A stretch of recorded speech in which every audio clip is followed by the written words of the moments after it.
नमस्ते दोस्तों, स्वागत करता है आपको नए वीडियो में। तो दोस्तों, पिछले दो वीडियो में मैंने दो कहानी देख ली है। आज तीसरी कहानी देखेंगे, एक कटोरी भर मिट्टी, माधव राव की कहानी, जो 1900 ईस्वी में प्रकाशित किया गया। तो यूजीसी नेट की हम लोग टोटल जो यूनिट 7 है, उसकी जो यूनिट 7 में टोटल 21 कहानी, तो 21 कहानी के हम संग्रह इस वीडियो में देखेंगे। 21 वीडियो में 21 कहानी हम लोग देखने की कोशिश करेंगे। तो पिछले दो वीडियो मैंने दो कहानी के संपूर्ण कर चुकी है, जो कि आप नहीं देखे तो नीचे डिस्क्रिप्शन लिंक है, वो वीडियो जाकर जरूर देख लीजिएगा। आज के वीडियो में देखेंगे एक कटोरी भर मिट्टी, जो माधव राव सुप्रे की ये कहानी है। इसके बारे में हम लोग देखेंगे, जानेंगे। और पहले आपको बता देता हूँ कि ये कहानी के हम शुरू से लास्ट तक पढ़ेंगे, रिवीजन करेंगे, आप सुनेंगे, ध्यान से देखेंगे। और इसके बाद लास्ट में जो प्रश्न आपकी बनेगी वो कमेंट सेक्शन में पूछ लीजिएगा। बाकी आप चैनल पर नए हैं तो सब्सक्राइब जरूर कर लीजिएगा। तो आइए कहानी को शुरू कर लेते हैं। एक कटोरी भर मिट्टी, ये कहानी की नाम है। इस कहानी को हम लोग पढ़ते हैं। अब किसी श्रीमान जमींदार के महल के पास एक गरीब अनाथ विधवा की झोपड़ी थी। जमींदार साहब को अपने महल का होता उस झोपड़ी तक बढ़ने की इच्छा हुई। विधवा ने बहुत कहा कि अपनी झोपड़ी हटा लो, यानी कि विधवा कहा कि अपनी झोपड़ी हटा लो, यहाँ तो कई जमाने से यही बसी हूँ। उसका प्रिय पति इकलौता पुत्र उसी झोपड़ी में मर गया। पतोहू भी एक 5 वर्ष कन्या को छोड़कर चली गई, यानी कि उसकी पतोहू भी भागे। अब उसकी पोती इस वृद्ध काल में एकमात्र आधार है। जब उसे अपनी पुण्य स्थिति की याद आ जाती है तो मारे दुखद फूट फूट कर रोने लगती थी। और जब से उसने श्रीमान पड़ोसी की इच्छा का हाल सुना, तब से वह मृत्युप्राय हो गई।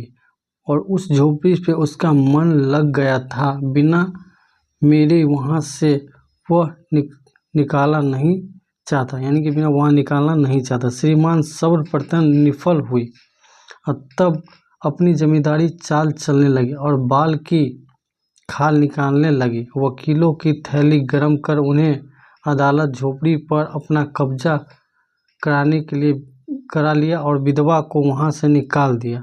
बेचारी अनाथ तो ही थी, पर आस पड़ोस में कहीं भी जाकर रहने लगी, यानी कि उनकी झोपड़ी पे जमींदार क्या हुआ, कब्जा कर लिया आसपास। एक दिन श्रीमान उस झोपड़ी के पास टहलते रहे थे। लोगों ने कान बदलते रहे और वह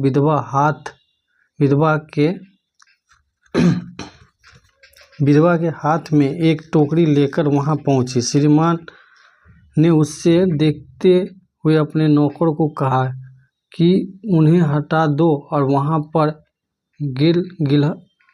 गिलाकर बोली, महाराज, अब तो झोपड़ी तुम्हारे ही हो गए, मैं उसे लेने नहीं आई हूँ। महाराज क्षमा करे तो एक विनती हूँ। जमींदार साहब से हिलाते हुए कहा, जब ये झोपड़ी छूटी है तब ये मेरी पोती खाना पीना छोड़ दिए। मैं बहुत समझाया, पर वह एक नहीं मानती है।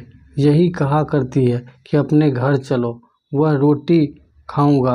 अब मैंने सोचा कि झोपड़ी में एक कटोरी भर मिट्टी लेकर उसी के एक चूल्हा बनाकर रोटी पकाऊंगा। इससे भरोसा है कि रोटी खाने लगेगी। महाराज कृपया करके आज्ञा दीजिए तो इस टोकरी में मिट्टी ले जाऊं। श्रीमान ने आज्ञा दे दी। विधवा झोपड़ी के भीतर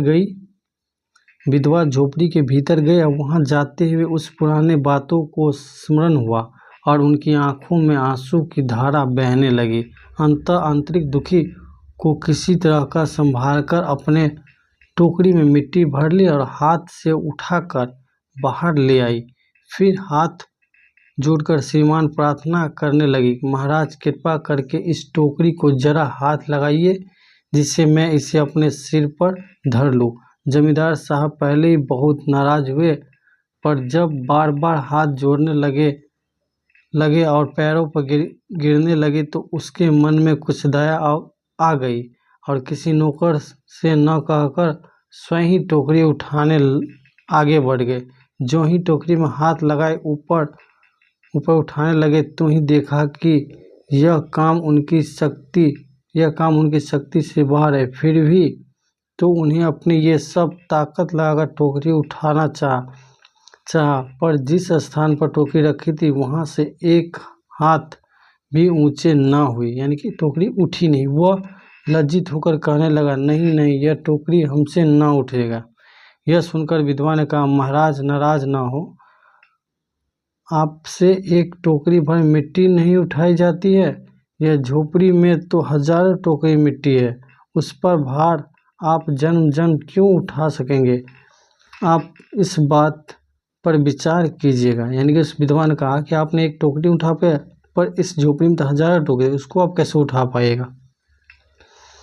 फिर जमींदार साहब ने धनमंद गर्वित हो अपना कर्तव्य भूल गया और विधवा को उपयुक्त वचन सुनाते हुए कहा, आंखों खुली रहेगी। और कृतक्रम का पश्चात कर उन्होंने विधवा को क्षमा मांगे और उनकी झोपड़ी वापस दे दी।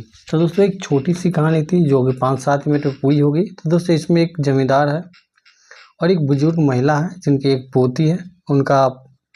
उनका जो बेटा है वो मर गया, उसका पुतोह है वो बेटी के छोड़ के भाग गई। तो ये पोती और ये है इसकी झोपड़ी मिल गई। तो इसमें यही पात्र है, ये कहानी है जो कि आप देख सकते हैं। अच्छे से आप देख लिए, एक टोकरी भर मिट्टी। तो ये कहानी देख लिए। बाकी पिछले वीडियो में हम 2 कवर कर चुके हैं, तो आज लाकर तीसरी कवर हो चुकी है। तो 3 कहानी की संग्रह देख ली। ये वीडियो नीचे डिस्क्रिप्शन लिंक मिलेगी, तो देख सकते। नेक्स्ट वीडियो में हम अगले कहानी के बारे में देखेंगे और जानेंगे। बाकी इसके पात्र के बारे में आप देख लिए कि जमींदार था, एक अनाथ विधवा और उनकी एक पोती। ये 3 मुख्य किरदार है इस कहानी में। बाकी इससे जुड़ी कुछ और क्वेश्चन है तो कमेंट के माध्यम से आप हमसे पूछ लीजिए, कमेंट में जरूर रिप्लाई करेंगे। बाकी वीडियो पसंद आए तो लाइक शेयर जरूर करें। चैनल पर नए हैं तो चैनल को सब्सक्राइब करके साथ ही बेल आइकन जरूर प्रेस करें। मिलेंगे नेक्स्ट वीडियो में। धन्यवाद। जय हिंद।